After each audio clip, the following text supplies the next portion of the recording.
नालंदा बुद्ध विहार विष्णुनगर दिघा।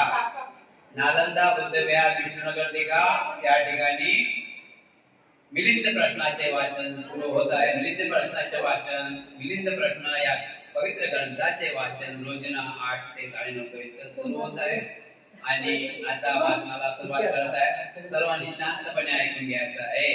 साधू कर द्या।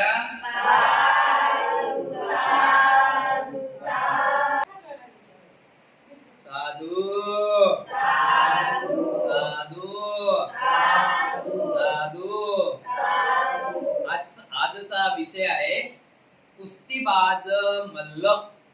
आजचा विषय आहे कुस्तीबाज मल्ल। भन्ते नागशण महाराज म्हणतात की भन्ते नागशण ज्याप्रमाणे एखादा कुस्तीबाज मल्ल किंवा त्यांचा शिष्य अनेक दिवसापर्यंत कुस्तीचे सर्व डावपेच शिकून त्यात तो तरबेज होतो। भन्ते नागशण ज्याप्रमाणे एखादा कुस्तीबाज पैलवान मल्ल तो त्यांच्या शिष्य अनेक दिवसापर्यंत कुस्तीचे सर्व डावपेच शिकून त्यात तो तरबेज व्हावा, पण ज्या दिवशी कुस्तीची दंगल असेल त्या दिवशी त्याने आखाड्यातून पलायन करावे। अगदी तसेच भगवान बुद्धाने 4 असंख्य 1,00,000 कल्पापासून या जगाच्या उद्धारासाठी कर्माकर्माने आपल्या ज्ञानाची वृद्धी करून शेवटी बुद्धत्व प्राप्त करून सर्वज्ञतेचा लाभ होता धम्मोपदेश आखाड्यातून पलायन केले। भन्ते नागशण मी असं ऐकलं आहे की जसा एखादा पैलवान आपल्या शिष्याला अनेक प्रकारचे डावपेच शिकवते, अनेक प्रकारचे डावपेच शिकवते। आपला पैलवान आपला शिष्य त्यात तरबेज झाला पाहिजे, त्यात विजय झाला पाहिजे, पण तो शिष्य एवढा शिकून जर ज्या वेळेस आखाड्याचं काम पडते, ज्या वेळेस कुस्तीला डाव होते आणि तिथून तो पळून जाईल, त्याला अर्थ आहे का काही?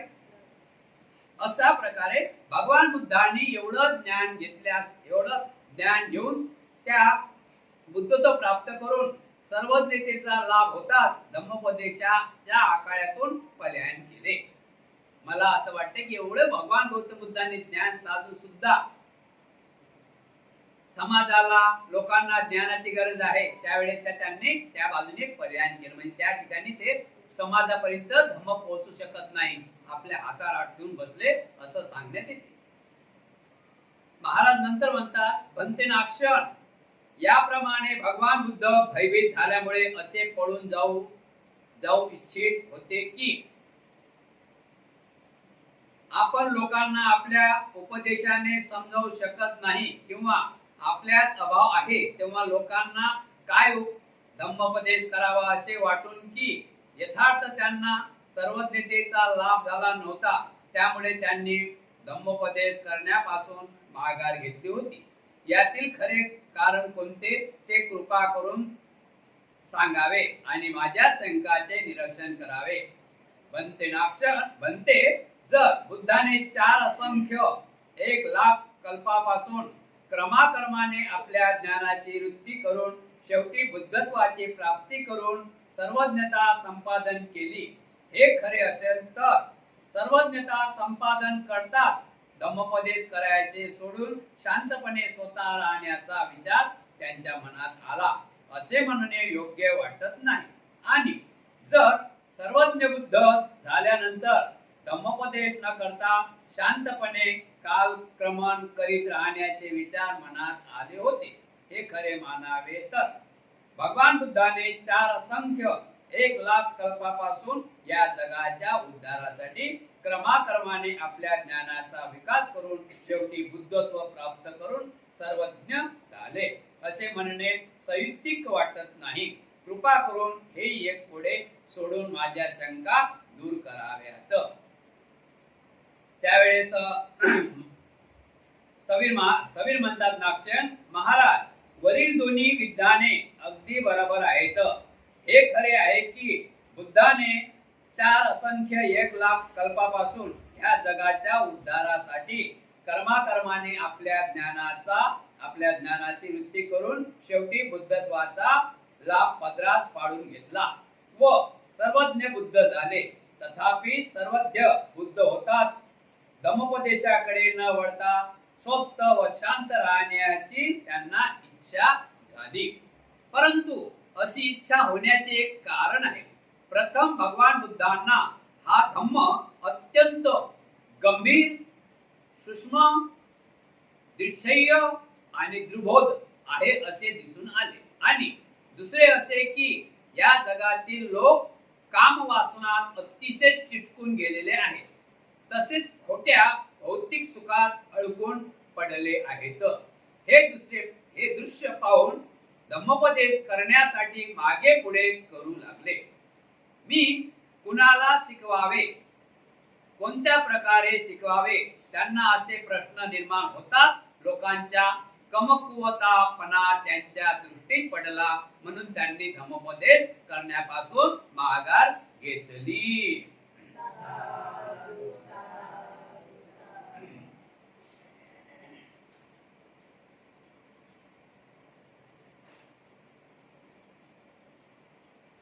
भगवान गौतम बुद्धांना वैशाखी पौर्णिमा ह्या दिवशी पहाटेच्या 4 वाजता म्हणजे तिसऱ्या प्रहरी ज्ञान प्राप्त झालं. ज्ञान प्राप्त झाल्यानंतर काही साधन ज्ञान नव्हतं. हे ज्ञान हे साधन आहे बुद्धांचं. साधन ज्ञान नव्हतं की मानव जीवन प्राणी मात्रा. बघा बुद्धांचे विचार बघा. बुद्धांचा धम्म कोणासाठी आहे? फक्त मानवासाठीच नाही. मानवासाठी आहे, मानवाच्या हितसुखाचा आहे, प्राणी मात्राच्या हितसुखाचा आहे आणि निसर्ग झाडवन आहे ना त्यांच्या हितसुखाचा आहे.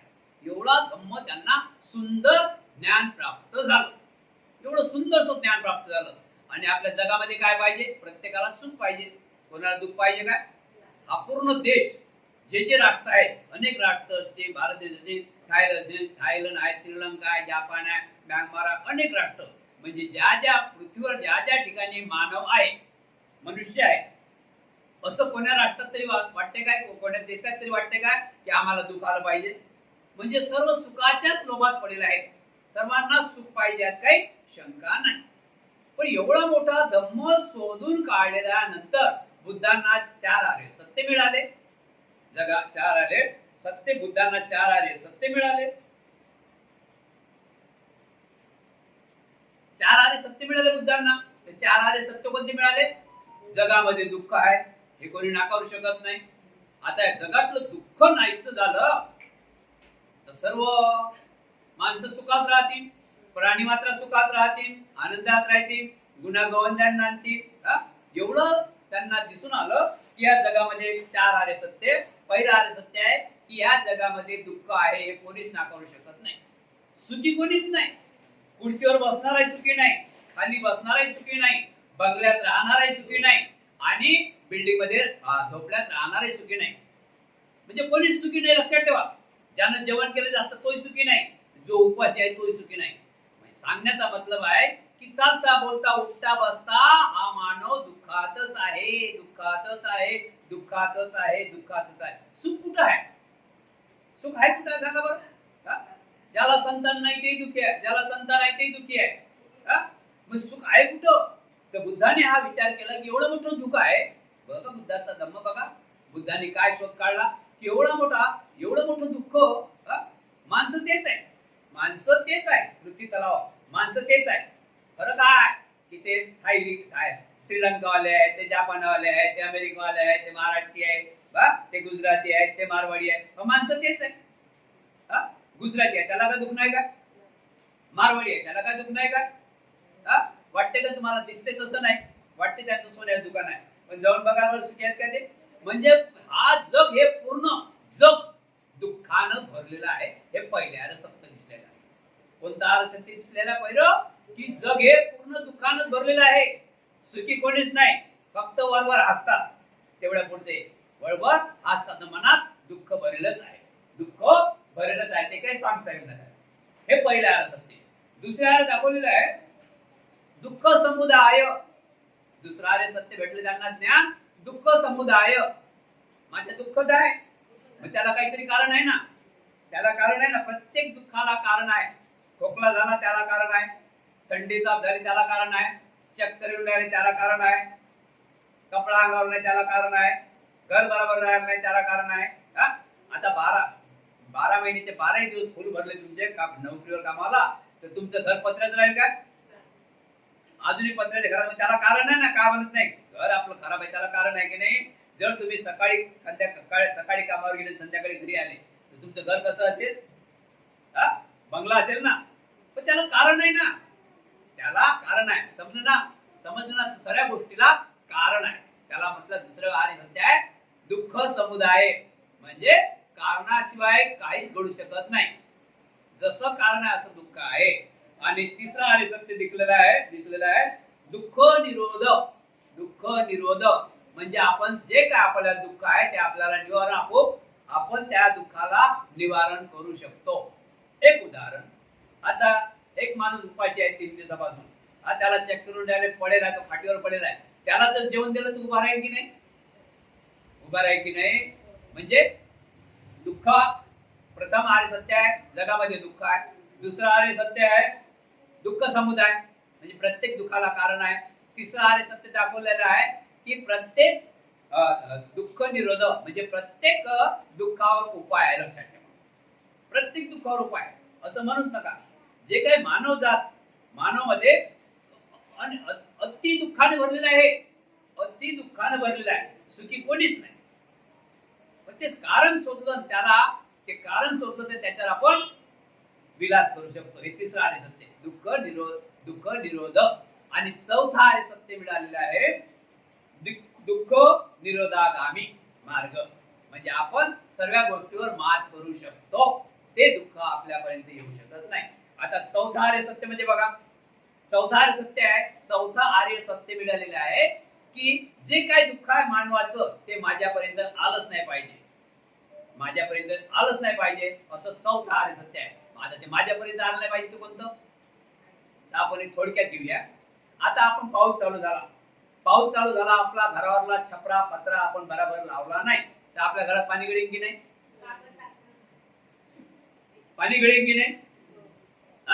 तर मग आपण जो आता पाऊस पडत आहे जून मध्ये आणि आपण मे मध्ये आपण झोपून राहिलो तर पाऊस आपल्या घरात पडेल की नाही? आपल्याला काय करायला लागेल? मे पासूनच आपल्या घराचे छप्पर वगैरे अमुक डमुक जे काय पाऊस पडेल का? हे आहे चौथे आर्य सत्य.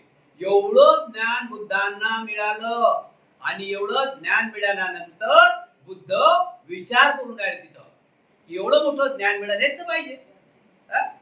बघा, हेच पाहिजे जगामध्ये. कोणी असो, आपल्या साधे भाषेत म्हणतात कपडा रोटी और मकान, अन्न वस्त्र आणि निवारा, हे जीवन जगण्यासाठी आवश्यक गोष्टी. बाकी असं की नसो, हे एक गोष्टी जीवन जगण्याचे आहे. आता एवढं मोठं ज्ञान भेटलं आणि बुद्ध मग हातावर हात ठेवून, तुम्ही बघितलं असेल असा फोटो कधी? फोटो आहे, तोच फोटो आहे की बुद्ध विचार करत एवढं मोठं मला ज्ञान भेटलं आणि जगत असं मोहानं भरलेलं आहे. मोह, माया, तृष्णा, लोभ, मत्सर. आता कोणाला मी सांगू एवढं मोठं ज्ञान? कोणाला सांगू? कोण ऐकणार आहे? हे सर्व भरकटलेले आहे. बुद्धाने विचार केला, बुद्धाने पाहिलं ना, सर्व भरकटलेले आहेत. लोभा पुरते, मोहा पुरते, माया पुरते, तृष्णा, मोह यानं सर्व भरलेले आहे. आता एवढं मोठं ज्ञान मी सांगू तर कसं? बरं, बुद्ध विचार करून राहिले की माझं ज्ञान हे असं नाही की तुम्ही या इकडे मी तुम्हाला धागा बांधतो तुमचं मंगल होईल, नाही. तुम्ही या इकडे मी तुम्हाला टिक्का लावतो, अष्टगंध लावतो, तुमचं मंगल होईल, नाही. तर माझं ज्ञान मिळालेलं आहे मला, तर माझं ज्ञान काय आहे की मी जे सांगितलेलं आहे त्याचं आचरण करून, ते ऐकून त्याचं आचरण करीत असं वागीन तर ते फायद्याचं होते. साधं आहे का? आता बुद्धाचं ज्ञान साधं आहे का? कोणतं ज्ञान आहे बुद्धाचं? की तुम्हाला टिक्का लावला किंवा हाताला धागा बांधला की जा तुमचं मंगल होईल, भवतु सब मंगलम रक्षन्तु सबदा होता सब बुद्धान धम्मान संघान भावे सदा स्तुती भवन्तु ते मंगलो होईल का तुमचं मंगल? नाही. तुम्हाला तसं वागावं लागेल. बुद्ध विचार करत आहे. बुद्ध काय मध्ये उच्चार करत आहे की एवढं मोठं असंख्य ज्ञान मला, या ज्ञानासाठीच मी काही वर्षापासून, पुढे पण बुद्धाने बघितली ना, मनुष्य बोधिसत्व होते, बोधिसत्वाचे सम्यक संबुद्ध झाले. कशासाठी? हे ज्ञान लोकांना सुखी मिळण्यासाठी, लोकांना सुखी करण्यासाठी. आणि लोक ऐकतच नाही. बघितलं ना, कोणी कशात तर कोणी कशात तर कोणी कशात, हे मोहमायामध्ये फसलेले आहेत, काम वासनेमध्ये फसलेले आहेत. त्यांचं तर कसं डोकं झाले म्हणून बुद्ध विचार करून राहिले. आणि बुद्ध विचार करत असताना त्या बुद्धगयामध्ये एक एक चांगला राजा म्हणा, देवा देवता म्हटलं गेलेलं आहे, देव आणि देवता त्यांच्या स्वप्नात पडले. त्यांच्या स्वप्नात गेले बुद्ध. चांगल्या माणसाला स्वप्न पडतात कोणते? चांगले. आणि वाईट माणसाला स्वप्न कोणते पडतात? है ना? तर ते चांगले माणसं होते ना, सर्वांच्या परी मंगल कामना व्यक्त करणार होते, मंगल मैत्री करणार होते. आणि त्यांना स्वप्न पडलं रात्री राजाला की आपल्या नगरामध्ये बघा बुद्ध तो प्राप्त झालं. ज्या बुद्धगयामध्ये जंगलात तिथलं वातावरण कसं होतं माहिती काय? प्रकाशमय. जसा काही लाईट लावला, ऑलिजन लावले, अशा प्रकारे सगळ्या नगरामध्ये वातावरण, सगळ्या नगरामध्ये वातावरण असं तेजमय प्रकाशमय झालेलं होतं. आणि सर्वांच्या नजरमध्ये आलं की काहीतरी आता घटना घडली. तर काय घटना घडली की सिद्धार्थ गौतमाला सम्यक संबुद्धी प्राप्त झाली. त्या राजाला स्वप्न पडलं. त्या राजाला स्वप्न पडलं आणि रात्री 12 वाजता राजाला स्वप्न पडल्यानंतर त्यांनी आपल्या राणीला सांगितलं की आपल्या नगरामध्ये, आपल्या पृथ्वी तलावामध्ये एक बुद्ध उत्पन्न झालेला आहे. बुद्ध होण्यासाठी काही कल्प लागतात. बुद्ध होण्यासाठी काही कल्प लागतात. त्या वक्ती बुद्ध होता. काही कल्प लागतात, त्यावेळेस बुद्ध होता. आणि त्यांनी त्यांच्या स्वप्नामध्ये पाहिलं की आपल्या नगरामध्ये, आपल्या राष्ट्रामध्ये बुद्ध बुद्ध जन्माला आलेले आहे. पण बुद्ध विचार करत आहे. बुद्ध विचार करत आहे. म्हणून सकाळी त्यांनी आपल्या पत्नीला सांगितलं आणि ते स्वतः दोघे जण बुद्ध गयाला, त्या ठिकाणी बुद्धांना ज्ञान प्राप्त झालं. थोड्या अंतरावर बसलेले ते विचार करत त्या ठिकाणी गेली, विनंती केली की बुद्धो, तुम्हाला सम्यक संबुद्धी प्राप्त झालेली आहे. जगाच्या हितासाठी, सुखासाठी, कल्याणासाठी तुम्ही थांबता कामा. एवढं मोठं धन भेटलं, या धनाचीच गरज आहे. तुम्ही सांगत जा, आज ना उद्या आहे राहतील काय, सर्वच पास होतात काय, पण तुम्ही तुमच्या धम्मा तुमच्या जवळ ठेवू नका. त्यावेळेस बुद्धांनी मग विचार केला आणि भगवान गौतम बुद्धांनी त्या बुद्धगयापासून थोड्या अंतरावर सारनाथ आहे, त्या ठिकाणी आपल्या धम्माचा उपदेश 5 भिक्खूंना समजावून सांगितला. सारनाथ मध्ये मुग्रालय वनामध्ये, सारनाथ मुग्रालय वनामध्ये, त्या ठिकाणी त्यांनी सर्वप्रथम 5 लोकांना आपला धम्माचा उपदेश समजावून सांगितला. तेव्हापासून त्याला धम्म पवतन दिन आपण म्हटलं गेलेलं आहे. तो आषाढ पौर्णिमेचा दिवस होता. अशा प्रकारे बुद्ध विचार करत. पण महाराजांनी काय म्हटलं? महाराज म्हणत नागशनाला की नागशन, मला तर असं वाटत नाही, मला तर असं वाटत नाही, मला तर असं वाटते की जो एक मल्ल, जो एक पैलवान आपल्या शिष्याला खूप डावपेच दाखवते, खूप डावपेच शिकवते आणि ज्या वेळेस त्याला रणांगणात, त्याला मैदानात पाठवायचं काम असते, तो जात नाही. काहीतरी त्यात कारण असलं पाहिजे. तसं मला असं वाटते की सम्यक संबुद्ध जेवढी यांना प्राप्ती झाली, सम्यक संबुद्ध, मला असं वाटते की नागशन सम्यक संबुद्ध परिपूर्ण झाले नसतील, म्हणून ते प्रचारासाठी निघत नाही.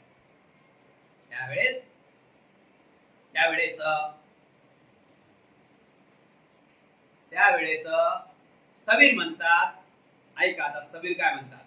स्थवीर म्हणतात, महाराज एखादा वैद्य, विषय आहे एखादा वैद्य. स्थवीर नागशन म्हणतात, महाराज कुणी एक वैद्य आजाराने जंजर झालेल्या असा बिमाराला पाहून असा विचार करतो की कोणत्या उपायाने, कोणत्या औषधाने याचा आजार दूर होईल. त्याचप्रमाणे प्रथम भगवान बुद्धांना आपला धम्म अत्यंत गंभीर दुर्बोध वाटला आणि दुसरे असे की काम वासनेच्या कल्पात मस्त असलेल्या लोकांना खोट्या मिथ्या दृष्टीचे शिकार बनलेले पाहून धम्मोपदेश करण्यासाठी त्यांचे मन मागे पुढे करू लागले की अशा अवस्थेत मी कुणाला शिकवावे, कसे शिकवावे. शेवटी लोकांच्या कमकुत्वपणामुळे त्यांचा दृष्टी पडला. महाराज एक लक्ष ठेवा, भगवान गौतम बुद्धांनी का आपल्या धम्माचा प्रचार करण्यासाठी थांबले होते की एखादा वैद्य आहे, त्या वैद्याला आजार आहे, आजारी माणसाच्या घरी बोलवतात ना वैद्याला, तर तो त्या आजाराच्या घरी गेला, त्याचा आजार पाहिला, त्याचा आजार तपासून पाहिला. तर त्या वैद्याला काय असते, त्याच्याजवळ काय एकच जण दवा असते काय? तो वैद्य दवा घेऊन जाते ना, दवा जास्त घेऊन जाते ना, काय तापीची दवा घेऊन जाते काय, त्याचा जो सर्व दवाचा पुटाळा असते, तर तो तिथे गेल्यानंतर त्याची नाडी पाहून त्याला काही तपासून त्याला असं वाटते की हा कोण्या औषधानं बरं होईल. काय सर्वच त्याला औषध त्याला देते काय, तो विचार करते की हा कोण्या औषधानं बरं होईल. पण प्रश्न असं पडला तथागत भगवान गौतम बुद्धांनी तशाच प्रकारे त्यांच्या भावनेने बघत असताना हे लोक कामवासनेच्या चक्रात पडलेले आहेत. हे लोक मिथ्या दृष्टीच्या चक्रात पडलेले आहेत. हे लोक खोट्या गोष्टीच्या चक्रात पडलेले आहेत. हे लोक खोट्या गोष्टीचे शिकार बनलेले आहेत. तर कसं यांना समजावून सांगावं, कसं यांना समजावून सांगावं. अशामुळे त्यांचे मन मांग पुढे करत होते की मी कोणाला धम्म समजावून सांगू आणि कोणाला नाही समजावून सांगू. या लोकांची अशी कमकुवतता त्यांच्या दृष्टीत पडली. या लोकांची अशी कमकुवतता त्यांच्या दृष्टीत पडली. म्हणून ते आपला धम्म सांगण्यापासून थोडे विचलित झाले होते की मी आता हा धम्म कोणाला समजावून सांगू. दुसरा प्रश्न आहे, कोणी राजा महाराज, कोणी एक क्षत्रिय राजा गादीवर बसल्यानंतर आपल्या द्वारपालास, शरीर रक्षकास, सभासदास, नागरिकास, शिपायास, चतुरंगिणी, सेनाध्यक्षास, कोशपालास, अधिकाऱ्यांना, मांडलिक राजास आणि असे सर्व अनुभवी लोकांना पाहून अशी विचारणा करतो की मी राज्य कारभार कसा चालवावा. त्याचप्रमाणे भगवान बुद्धाने प्रथम हे पाहिले की हा धम्म अत्यंत गंभीर आहे. हा धम्म अत्यंत गंभीर आहे. साधा आहे का धम्म? हा धम्म अत्यंत गंभीर आहे. या धम्माला मनाची तयारी पाहिजे. आपलं मनच शुद्ध नाही तर तिथं धम्म जागृत राहील का? हा धम्म सूक्ष्म आहे, बारीक आहे. सूक्ष्म आहे, बारीक आहे. जसा डोळ्यात कचरा सहन होत नाही असा हा धम्म आहे. दृश्य आहे आणि दुर्बोध असा आहे. आणि त्यातल्या त्यात या जगातील सर्व लोक काम वासनेच्या कैफात मस्त झालेले असून खोट्या सत्कर्या दृष्टीच्या आत्मवादाच्या पाशात अडकून पडले आहेत. हे पाहून धम्मोपदेश करण्यासाठी त्यांचे मन मागे पुढे होऊ लागले की मी कोणाला शिकवावे, कसे शिकवावे असा विचार करीत असता लोकांच्या कमकुवतपणा त्यांच्या नजरेत पडला. एकही ध्यानावर नाही ना धम्म कोणाला सांगावं, एकही ध्यानावर नाही तर धम्म कोणाला सांगावं. कोण कुकडे आणि आजही तेच गोष्ट चाललेली आहे. सर्व धम्माकडे माणसं कमी वळत आहेत, खोट्याकडे माणसं जास्त वळत आहे, लोभाकडे माणसं जास्त वळत आहे, मोहाकडे माणसं जास्त वळत आहे. इथं जर एखाद्यानं म्हणा की भंतेजी सफेद साड्या म्हणतो ना, सर्वांनी सफेद साड्यामध्ये उपासकांनी सर्वांनी सफेद साड्यामध्ये यायचं आहे विहारामध्ये, पौर्णिमा अमावस्या अष्टमी. आणि इथं काय कोण एखाद्या दानदात्यांनी 100 साड्या आणल्या, मागेही साड्या भेटलं तर माहिती आहे तुम्हाला, मी वाटल्या साड्या. तर आता कोण म्हटलं ना भंतेजी वर्षात चालू आहे आम्हाला 100 साड्या द्यायच्या आहे, तर इथे गर्दी लागेल, लाईन लागेल आणि चेंगरीत काय होईल सांगता येत नाही. लोभामुळे, कशामुळे? इथे लाईन लागेल आणि चेंगरीत काय होईल सांगता येत नाही. पण धम्म ऐकण्यासाठी भीमा तुझ्या मताचे 5 लोक असते, दया तलवारीचे न्यारेच लोक असते. अशी आपली गती झालेली आहे. म्हणून धम्माकडे मामुली कांड्यावर मापला अडकेले आहेत आणि ते सुखी आहे. ते सुखी आहेत. जे धम्माकडे वळले ते सुखी आहेत आणि जे धम्माच्या विरुद्ध गेले, धम्माच्या विरुद्ध जाणे म्हणजे काय? पंचशीलाच्या विरुद्ध जाणे. प्राणी मात्रावर दया न करणे, चोरी करणे, बेविचार करणे, खोटे बोलणे आणि नशा दारूचं सेवन करणे, नशा दारू वस्तूचं सेवन करणे म्हणजे धम्माच्या विरुद्धात गेला ना. जो व्यक्ती धम्माच्या विरुद्धात गेला तो सुखाने जगते का? सुखाने जगते का? सुखाने जगेल काय? तो धम्माच्या विरुद्धात गेला तो सुखाने कसा जगेल? समजलं ना? ठीक आहे ना.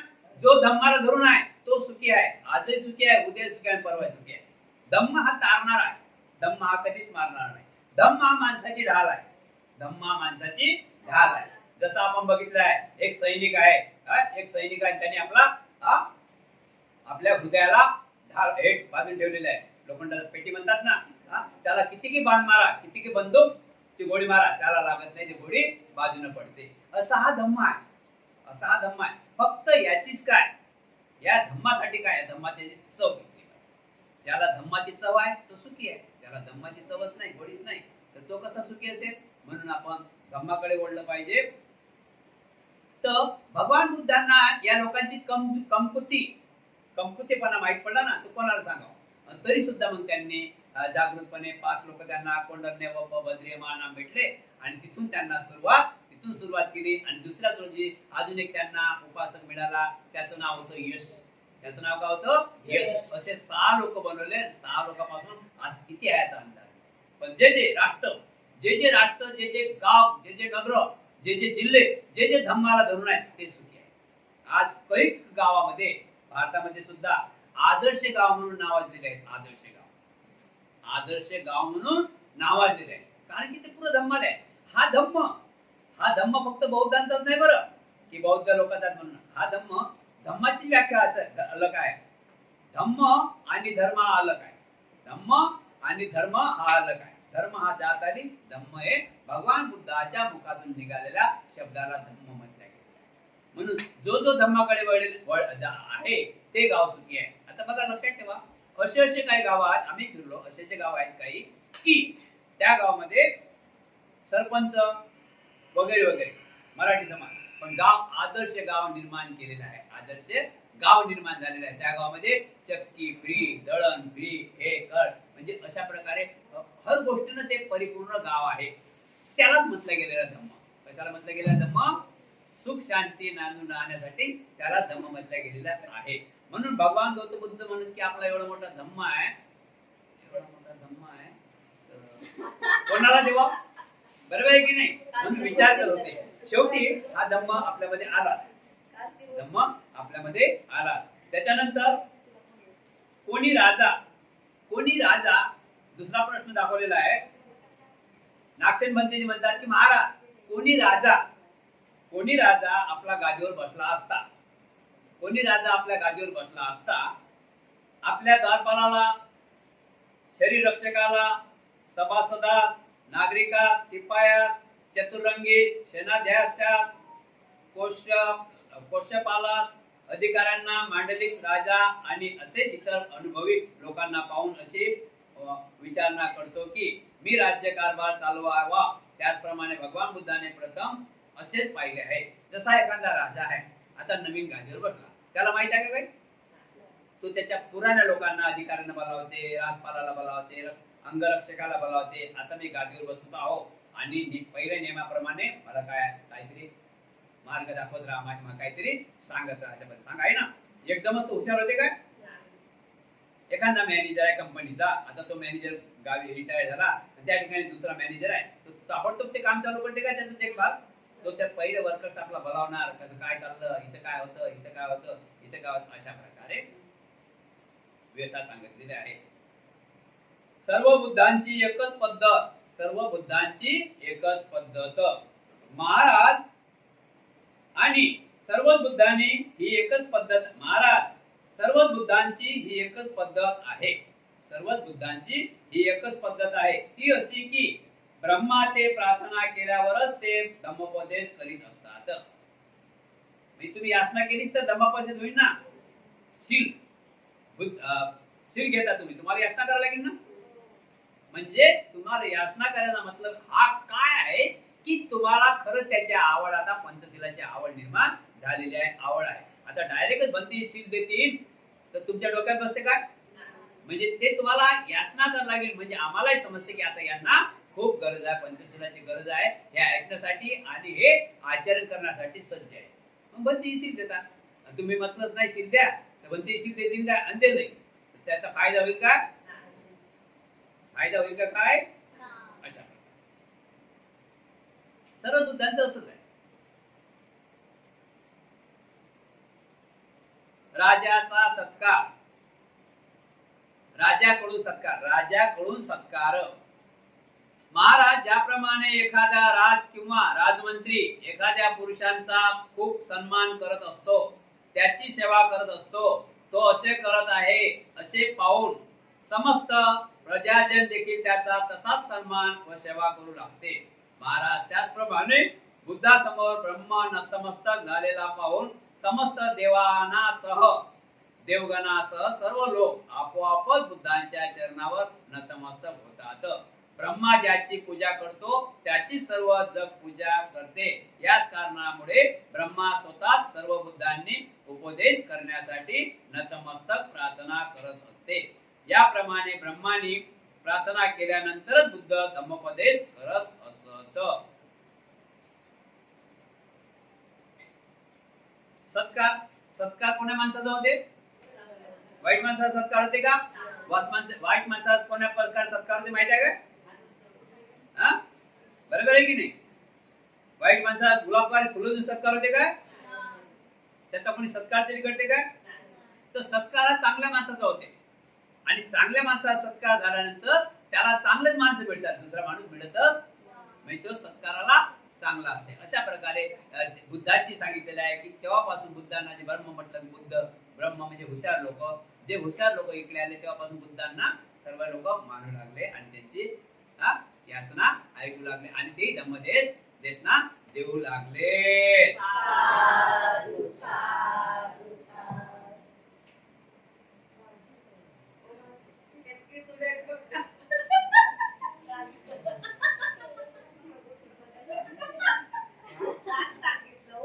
प्रकरण 6 प्रकरण 6 योगी कथा पुढे चालू. प्रकरण 6 योगी कथा पुढे चालू. बुद्धाचे कोणीही गुरु नाहीत. बुद्धांचे कोणीही गुरु नाहीत. आता आपण विचार करा बुद्ध म्हणजे काय? बुद्धाचे कोणीही गुरु नाहीत. आता आपण याचे विचार करा की बुद्ध म्हणजे काय, हे तर चटकन माहित पडते ना. म्हणजे जगात विद्वान मध्ये एक नंबर बुद्ध. ते बुद्ध बुद्धिवान, त्याला बुद्ध म्हटलं गेलेलं आहे. हे बुद्धत्व प्राप्त करण्यासाठी त्यांना किती वर्ष खडतर तपस्या करावी लागली? 6 वर्ष. तर ते बुद्ध झाले. पण ते नाक्षण भगवंतांनी स्वतः सांगितले आहे की नसे आचार्य कोणी मज इथे, नसे आचार्य कोणी मज इथे, न मज समही तुझ्या. नसे आचार्य कोणी मज इथे, इथं माझे कोणी आचार्य सुद्धा नाही.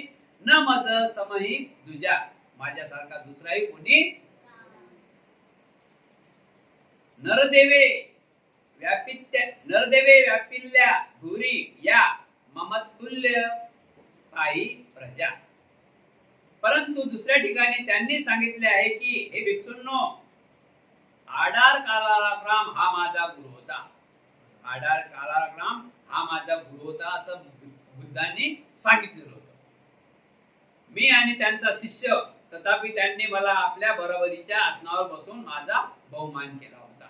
एका बाजूने बुद्ध का म्हणतात भिक्षूंना उद्देशून की भिक्षू, पहिलं सांगतात की माझ्या या जगात कोणी गुरु नव्हता आणि माझ्यासारखा दुसरा कोणी नव्हता. दुसऱ्या बाजून सांगतात की आलाराम हे माझे गुरु होते, ते मला त्यांच्या बाजूनं बसवत होते आणि बहुमान करत होते. पण ते नाक्षण माझे कुणीही आचार्य नाही, माझे कोणी आचार्य नाही आणि माझी बराबरी करू शकेल असाही कोणी नाही. देवता आणि मनुष्यासह या समस्त पृथ्वी तलावर माझ्याशी तुलना होईल, माझ्याशी तुलना होईल असा कोणी नाही.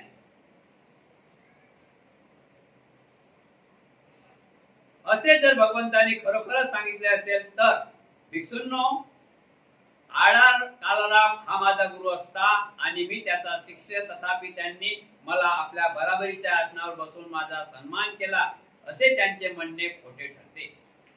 बनते नाक्षण, मला असं वाटते की एका बाजूने बुद्ध म्हणतात की या जगामध्ये मला कोणी गुरु नाही, माझा कोणी गुरु नाही आणि माझी तुलना, माझी बराबरी करणारही कोणी नाही. आणि एका बाजूने म्हणतात की आलाराम हा माझे गुरु होते, ते माझा सन्मान करत, मला त्यांच्या बाजूला बसवत. ते कितपत खरं आहे? हे कितपत खरं आहे? माझा कुणी आचार्य किंवा गुरु नाही इत्यादी त्यांनी सांगितले वचन खोटे ठरते. म्हणजे बुद्धांनी दोन्ही गोष्टीवरच्या सांगितलं हे मला खोटं ठरते, हे मला खोटं वाटते की जगामध्ये माझा कोणी गुरु नाही. आणि एका बाजूने म्हणतात की माझा आलाराम हा गुरु होता. हे दोन्ही विद्यान मला खोटे वाटतात. हे सुद्धा एक न उकलणारे कोडेच आहे. कृपा करून आपण त्याची उकल करून सांगावे. म्हणते कृपा करून मी आपल्याला विनंती करत आहो की हे एक खूप मोठं जबर कोड आहे, हे माझ्या डोक्याच्या वर आहे, म्हणून कृपा करून तुम्ही हे कोड मला समजावून सांगावे.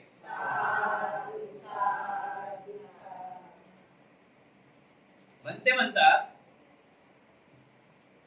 महाराज वरील दोन्ही वचने भगवंताची केलेली असून वरील दोन्ही वचने भगवंतांनीच केली असून ती अगदी बरोबर आहे. परंतु पहिल्या वचनात त्यांनी सांगितलेली घटना बुद्ध व्हायच्या पूर्वीची असून त्यावेळी ते सम्यक बुद्ध झाले नव्हते. तेव्हा ते केवळ बोधिसत्व होते. त्यावेळी आडार कालाराम गुरु होता असे सांगितले होते. बुद्धांनी सांगितलेलं आहे की माझा कोणी गुरु नाही, आणि एक बाजूने सांगितलं आहे की माझा गुरु आलाराम होता. तर बनते नाक्षर म्हणतात की महाराज हे दोन्ही वचन बुद्धांची सत्य आहे, त्यात काही खोटं नाही. पण ज्या वेळेस जन्म किती झाले त्यांचे समजलं ना, गृहस्थी जन्म म्हणजे आम्ही प्रवचन घेतात नवीन जन्म झाला बघा.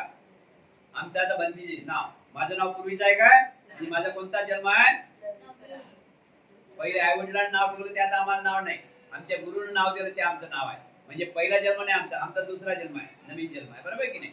तर अशा प्रकारे बोधिसत्व ज्या वेळेस होते म्हणजे सिद्धार्थ पूर्वी जन्मापासून बोधिसत्व आहे, जन्मताच बोधिसत्व होते, यात काही शंका नाही. आणि त्यांनी 29व्या वर्षी गृहत्याग केल्यानंतर त्यांनी अनेक गुरु केले होते.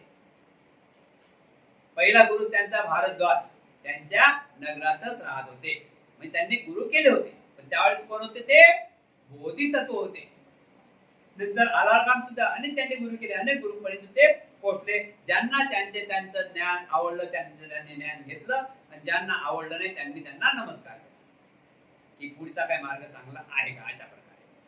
पण त्यावेळेस कोण होते, ते बोधिसत्व होते. आणि ज्यावेळेस बुद्ध झाले, सम्यक संबुद्धी प्राप्त झाली, त्यावेळेस त्यांना गुरुच कोणी नव्हता. स्वतःच्या बुद्धीने त्यांनी स्वतः ज्ञान प्राप्त करून घेतलं होतं.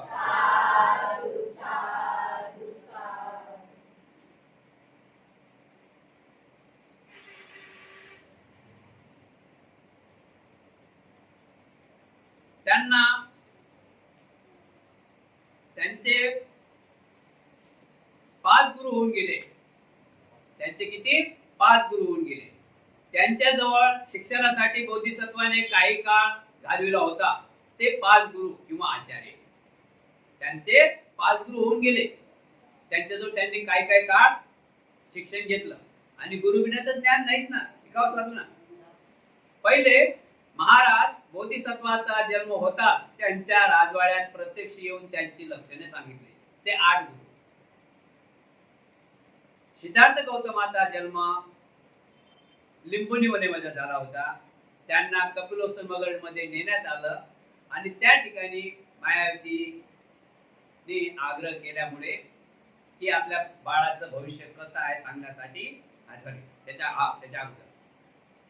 त्याच्या अगोदर भविष्य जाणलं, स्वप्न पडलं त्यावेळेस. तर त्या ठिकाणी पहिले ते 8 गुरु दाखवले. कोणते गुरु? 8 की हा जन्माला तुमच्या कुळामध्ये हा मुलगा जन्माला येत आहे. बघा, ते बोधिसत्व होते. पहिले त्यांचे 8 गुरु दाखवले. जन्म ना होता, जन्मही झाला नव्हता, आईशा पुरुष त्यावेळेचे 8 गुरु दाखवले त्यांचे. तर त्यांनी काय 8 गुरुंनी काय भविष्यवाणी ठरवली होती, पहिले आपण त्यांचे नाव ओळखूया. पहिले गुरु राम, दुसरे ध्वज, तिसरे लखन, 4 नंबर मंती, 5वे यज्ञ, 6वे सुयाम, 7वे सुबोध, आणि 8वे सुदत्त. हे 8 ब्राह्मण त्यांचे गुरु होते. या लोकांनी काय केलं, यांनी सांगितलं की हे राजा शुद्धोधना, तुझ्या कुळामध्ये जो बाळ जन्माला येत आहे तो जर गृहस्थी जीवनामध्ये रममान झाला तर याच्यासारखा सम्राट दुसरा कोणी होणार नाही. सरळ जगावर राज्य करेल.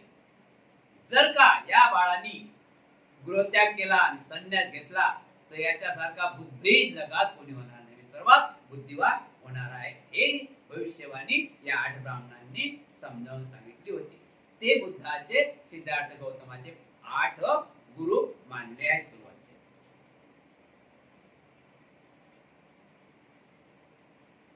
महाराज त्यांचे दुसरे गुरु आचार्य संभमित्त नावाचे ब्राह्मण होते. सिद्धार्थाचा जन्म झाल्यानंतर त्यांचे दुसरे गुरु कोणते होते? संभमित्त नावाचे ब्राह्मण होते. त्यावेळेस ब्राह्मण लोक शिक्षणात आघाडी होते आणि त्यांचा आता मठ राहत होते. त्या मठामध्ये मुलं शाळेला जात होते. तर पहिला गुरु त्यांचा नंतर जन्मतात संभमित्त नावाचे ब्राह्मण गुरु होते. ते उंच घराण्यातील अत्यंत कुलीन, शब्दशास्त्रात पारंगत, व्याकरण आणि वेदाच्या 6 अंगाची विलक्षण करणारे उत्तम पंडित होते. त्यांच्या वडिलांनी शुद्धोधनांनी भरपूर संपत्ती दानात देऊन व सुवर्ण थालीने जलसिंचन करून संकल्पपूर्वक त्यांच्यावर सिद्धार्थाला शिकण्यासाठी जबाबदारी थोपवली. हे त्यांचे दुसरे आचार्य. दुसरे आचार्य कोणते त्यांचे? संभमित्तांना त्यांच्या हातावर सोन्याच्या झरीतून पाणी टाकून सिद्धार्थाला त्या ठिकाणी शिक्षणासाठी पाठवलेलं आहे. ते कशात? 6 गुणामध्ये प्रगत होते. संभमित्त किती गुणामध्ये प्रगत होते? 6 गुणामध्ये. ते 6 गुण असे की शब्दशास्त्रात पारंगत होते. व्याकरण मध्ये पारंगत होते. वेदांच्या 6 गुणांचे विलक्षण करणारे उत्तम पंडित होते. म्हणून सिद्धार्थ गौतमाचे वडील शुद्धोधन राजे यांनी संभमित्ताकडे त्यांच्या हातावर सोन्याच्या झरीतून पाणी सोडून, जल सोडून आपल्या सिद्धार्थ बाळात त्या ठिकाणी शिक्षणात ठेवले होते. ते त्यांचे दुसरे गुरु. त्याच्यानंतर महाराज ज्यांचे शब्द ऐकून बोधिसत्वाने राजमहालाचा त्याग करून ज्ञानाच्या शोधासाठी बाहेर पडले. यासाठी प्रेरणा देणारा हृदय देवता त्याचा तिसरा आचार्य होता. सिद्धार्थाचा हृदय देवता दंड देणारा. आता दंड कोणाला दिला? दंड दिला. त्याच्यानंतर महाराज आढाराग्राम हा बोधिसत्वाचा 4था आचार्य होता. आढाराग्राम हा बोधिसत्वाचा 4था आचार्य होता. त्याच्यानंतर 5वे महाराज उदक राजपुत्र हा बोधिसत्वाचा 5वा आचार्य होता. महाराज सम्यक संबुद्ध होण्यापूर्वी बोधिसत्व असताना भगवान बुद्धांचे 5 आचार्य होऊन गेलेले आहेत. सम्यक संबुद्ध होण्यापूर्वी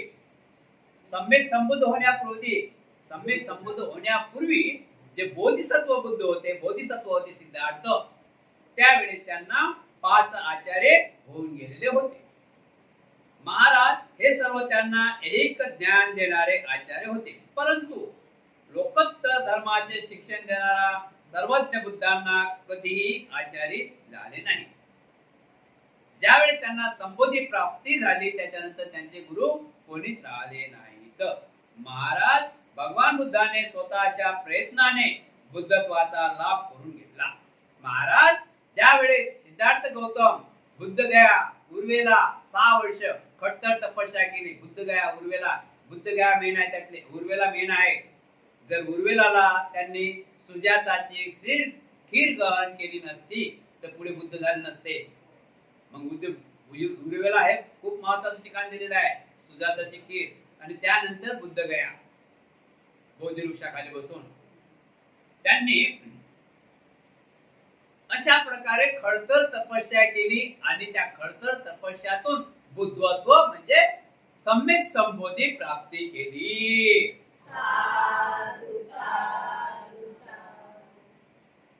म्हणून भगवान बुद्धाने स्वतः सांगितले की माझा कुठेही मला कोणी आचारी नाही. बरोबर आहे म्हणते नाक्षण, आता मला समजले. बरोबर आहे नाक्षण, आता मला समजले आहे. उद्याचा भाग आहे एकाच वेळी दोन बुद्ध नसतात.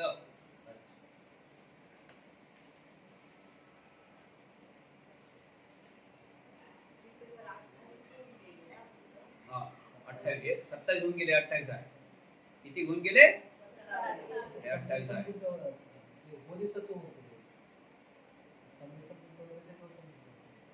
नाही, बुद्धच म्हणतात की बुद्ध होते ते, बुद्ध होते त्या काळात. बोधिसत्वाचा बुद्ध होते. बोधिसत्व झाल्याशिवाय बुद्ध होऊ शकत बरोबर ना. तर म्हणत मतलब वकील झाल्याशिवाय जेस होऊ शकत. ज्ञान असले की नाही, वकील झाला त्याला ज्ञान असते तोच जेस होईल ना. डायरेक्ट जेस होऊ शकते काय? होऊ शकते का? आणि ते चटाई ठीक आहे. तर अशा प्रकारे आपण बघा धम्म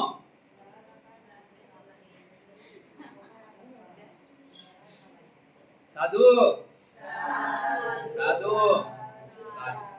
एवढा धम्म चांगला दिलेला आहे, पण आपण त्याचा जागृत ठेवलं पाहिजे, आपण त्याचा लाभ घेतला पाहिजे. पण ते नेहमीच म्हणतात घरात पुरणपोळी, मिठा माल, खारा माल, तिखा माल आहे, त्याची चवच घेतल्यावर नाही तर सांगा तुम्ही म्हणजे चवच नाही घेतली मग कशी हो सांग. बरोबर आहे की नाही? तर मग असा धम्म आहे. खूप खूप कष्टाने हा धम्म जीवन जगण्याची कला आपल्याला एवढं उत्तम धम्म आहे. या धम्मामध्ये आलं तर काय होते? माणसाला राग येते. राग माहिती आहे? राग येते का राग येत नाही? बरं, माणूस तोच आहे, पण राग का येत नाही? की तो सरळ समजते की हा अज्ञान आहे. माणूस किती असो, लहान मुलगा असो, तरुण असो, म्हातारा असो, त्याला डोकंच नसतो. डोकं म्हणजे त्याला विचारच बरोबर नाही, तर त्याला तो अज्ञानपणाच आहे की नाही? वय झालं म्हणून त्याला काय बुद्धिवान म्हणतात काय? त्याला डोकं पाहिजे, माणसासारखा वावरला पाहिजे, त्याला माणूस म्हणतील. हा माणसासारखा वावरत नाही म्हातारा हो, तर त्याला माणूस म्हणता येईल काय? नाही, त्याला डोकं नाही. मग आपण धम्मामध्ये आलो तर आपण माणसं ओळखू शकतो. आपण कसा आणि कोण कसा. बुद्ध म्हणतात जर आपल्याला सहवासामध्ये प्रवासामध्ये चांगला माणूस नाही भेटला, जर 2-4 वाईटच माणसं चालले, दारू घेऊन 4-5 माणसं चालले दारू घेऊन, तर आज चांगला माणूस त्याची दोस्ती करायला जाते काय?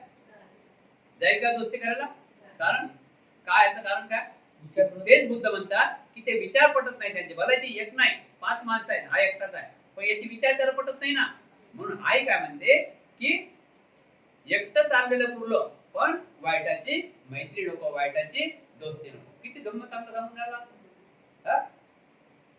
अजून काय सांगा? जो धम्म अजून सांगते, धम्म अजून सांगते की आपण ज्या ठिकाणी आहोत त्या ठिकाणी समाधान मानावं. ज्या ठिकाणी आहोत त्या ठिकाणी. आता आपण ज्या ठिकाणी त्या ठिकाणी समाधान मानत नाही आणि वरती गेल्यावर फटाफट खाली येतो. वर शिड्या चढला, आपण शिड्या जातो ना. एका माळ्याला शिड्या किती असतात माहिती आहे का? 9 शिड्या. एका माळ्यावर 9 शिड्या असतात. 9 गेला 17 माळ. बरोबर आहे की नाही? तर खाली आपण वरती चढतो, पटकन खाली येतो. त्याचं कारण काय? की आपला जो धम्म नाही. धम्म म्हणजे काय? सर्वसाधारण भाषेमध्ये मराठीमध्ये म्हटलं जाते त्याला नीतिमत्ता. आपलं नीतिमत्ता आपली सरी बरोबर असते. एक लक्षात ठेवा, बुद्ध धम्मामध्ये एक सांगितलं आहे की आपलं नुकसान करणारा कोणी पैदा झालेला नाही, आपलं मंगल करून देणारा कोणी पैदा नाही. सर आपल्यालाच करणार. मग आता आपल्याला करणं म्हटल्यावर तुम्ही जर 11 वाजेपर्यंत एखादा माणूस झोपेल राहील तर काय तो तीर मारी. लोक सर्व कामावर सकाळी 8 वाजता जातात, 7 वाजता जातात. आणि हा व्यक्ती 11 वाजता उठते, तोंड दूध बसला, कोण भेटीन यांना? मग ते भेटतील चिल्लर. मग ते नेहमी सांगतात चिल्लर म्हणजे काय? चौकात शिष्टीव्याला गेलाय, म्हणजे कामातून गेले ते बसतात तिथं काम चालू करत. बघितलं ना, ते कामातून जायला फक्त ते काय जेवण होईपर्यंत ते तिथे बसतात. बघितलं ना कोण ठिकाण? आपलं माहित आहे का इकडे एक ठिकाण आहे? कोण बघितलं? हात वर करा. बघताना ते कसे आहे? सर्व सीसीटीव्ही आहे. फक्त ते वाट काय पाहतात, हा? सुनबाई कधी जेवण बनवेल, कधी जाऊ, कधी जेवण बनवेल, कधी जाऊ, काय कधी वाटही पाहतात. कधी येईल फोन, कधी नाही, ते टाइमपास. मग ते काय करतात, बरोबर आहे की नाही? म्हणून हा धम्म असा आहे की आपण जे पाहिजे, आपण जे इच्छा केली, इच्छा माहिती ना, आपण जी इच्छा प्रगट केली ते आपण करू शकतो. एवढं मानव धर्मामध्ये पावर आहे, आपल्या धर्मामध्ये पावर आहे. आपण विचार करा की मला हे करायचं आहेच, नक्कीच होते. पण त्याच्यासाठी तुम्हाला काय करावं लागेल, या धम्माला धरून चालावं लागेल. जसा आता पूर आला होता नदीला आणि गव्हर्नमेंटच्या सेवाधाऱ्याने रस्ता रस्ता बांधला होता आणि त्या रस्ता बांधल्यावर काही उपासक उपासिका त्या पुलावर रस्ता धरून चालले होते. असा हा धम्मा आहे. या धम्माला धरून चाललं तर आपल्या जीवनामध्ये सुख सुख आहे, आणि धम्माच्या विरोधात गेलं तर दुःख दुःख आहे. जरी श्रीमंती आली, जरी मुलबाळ झाले, जरी काय सर्व गोष्टी बरोबर आहे, पण त्या घरात सुख, त्या घराला घर म्हटलं जातं. घर कसं असलं पाहिजे, त्या घरामध्ये टाचणीचा आवाज झाला, त्या घराचे शब्द कसे असले पाहिजे, मधुर असले पाहिजे प्रत्येकाने. त्या घरामध्ये राग दोष नसला पाहिजे, त्या घरामध्ये समानता असली पाहिजे, त्या घरामध्ये समानता असली पाहिजे. तर त्याला घर म्हटलं गेलं, ते आहे का मग? नाही तर मग काय, घर सर्वच आहे. हा? अशा प्रकारे भगवान बुद्धाचा धम्म हा अनमोल खजाना आपल्यापर्यंत बाबासाहेबांनी पोहोचवलेला आहे. आपण सर्वांनी धन्यवाद द्यायचा, साधुवाद देऊन